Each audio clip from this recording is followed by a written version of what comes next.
What's going on, guys? My name is Connor. I was playing at the Letterkenny Regional today. I got top 8 with Therion Adventure ABC.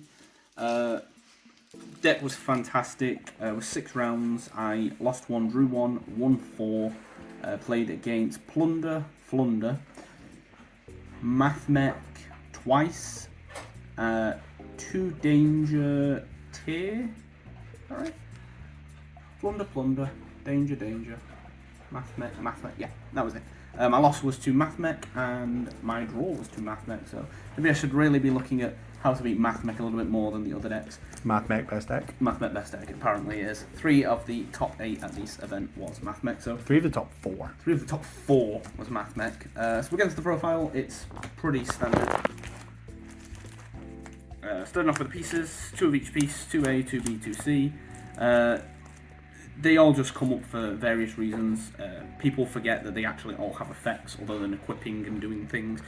They become immune to spells, traps, and monsters. This did come up once when I unauthorized reactivationed a Buster Dragon, making it immune to monster effects, so it couldn't be negated.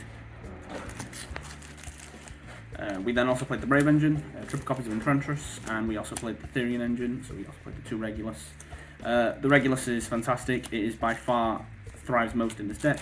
Equipping the ABC pieces and then being able to special summon them ABC pieces basically makes this an Omni Negate plus an extender, and the Brave Engine is fantastic. All of your pieces have no effect on summon, so there's no reason not to play that engine. And then a couple of breaks as well. I saw this twice today and still managed to combo through it. The Adventurer Engine gives you so much versatility with being able to discard this and then bringing it back off Regulus, so drawing this isn't the be-all end-all of the deck anymore.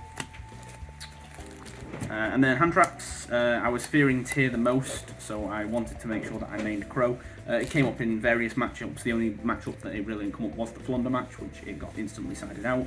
Ash, rumours was that this regional was obviously right after the ban list, so a lot of people tend to stray back to their comfort deck if their decks get hit on the ban list.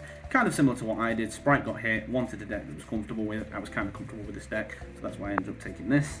And then 3 copies of Nib.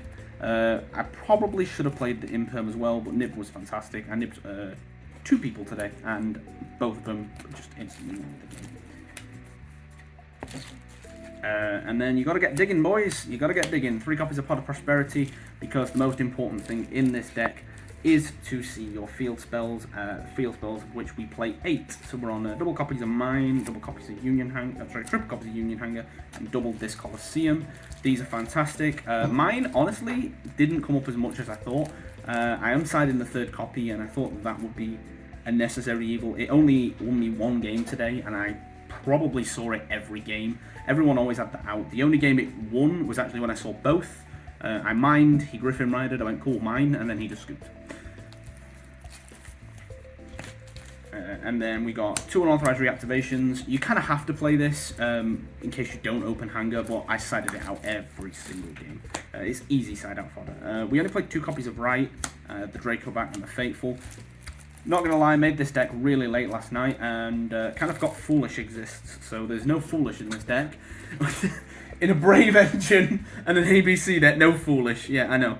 And then a couple of power one-offs called by Terraforming Set Rotation.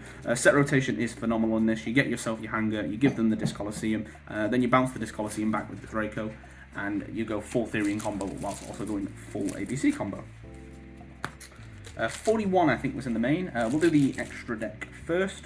Triple copies of the Boy, Buster Dragon, went through all of these pretty much every game. When I played this deck a few years ago, I only played 2, and I've been convinced that 3 is the correct way and 100% correct. Never banished this off Prosperity. There was 1 game that I did banish it off Prosperity, and I instantly regretted it. I went through all 3 of these almost every game. We played a few XZs, we played Abyss Dweller, and we played Baguska. Both of these single-handedly won me a game today. This was against the Flunder player. He Featherstormed me, and I proceeded to just make Baguska, and he was just like, oh, can't do nothing through that. And this was against Tier.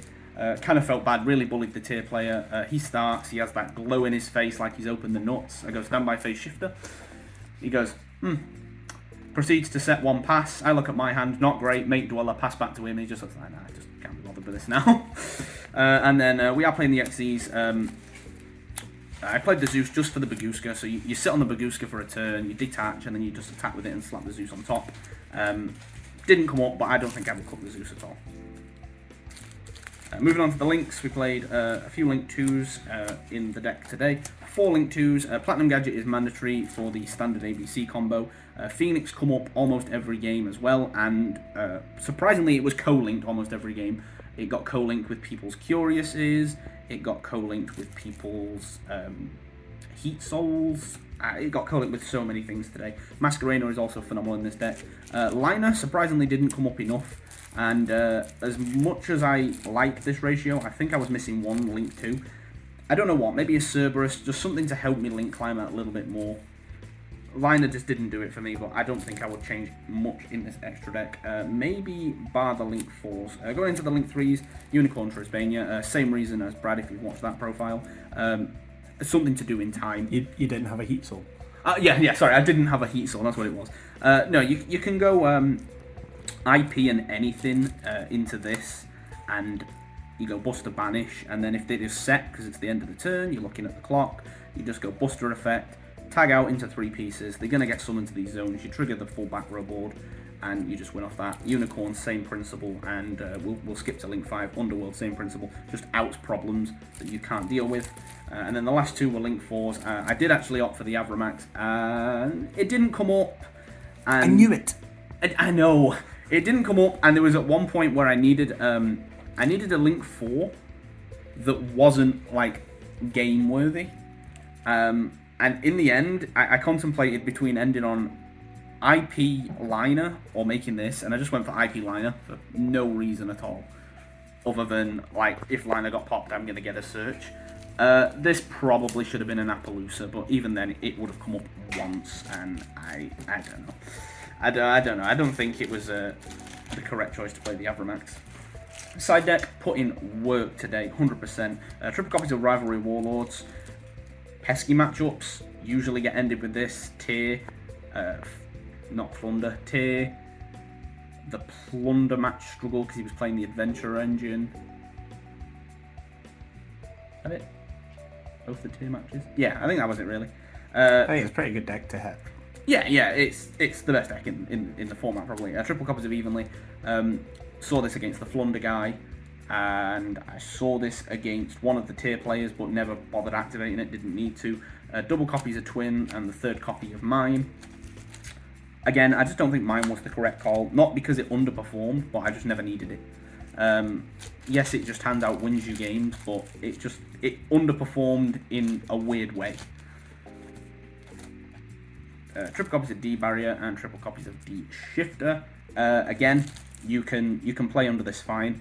You're just forced to make other things like Baguska and Abyss Dwellers and some links, and it slows your recursion with the ABC down. But at the end of the day, like I just said in the Tyr matchup, you see this. They skip their turn, you go to your turn, you make a Dweller, you're going to skip their turn again, you're going to win turn 3, you've got your graveyard back at that point, and you've probably got full combo in hand. D-Barrier, same sort of thing, saw it once against the Mathmet player, called XZs, he went into a Link line of play, and still ended up getting the win from that game.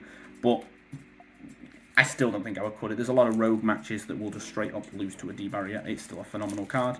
And that was it. The deck profile of my Therion ABC top 8 list. Don't think I'm going to make any changes to it, to be honest. Maybe bar the Avramax for Appaloosa. I could probably add a Foolish Burial. Maybe even cut the Mines to maybe Talents. Maybe another Hand Trap, maybe Imperms. But yeah, that was it. The event was really good. It was worth the flight out. It was worth the trip here. I go eat pizza now. Alright. It smells good. Alright, cheers Connor. Connor does have his own YouTube channel. We will link it in the description below. And we'll catch you next time.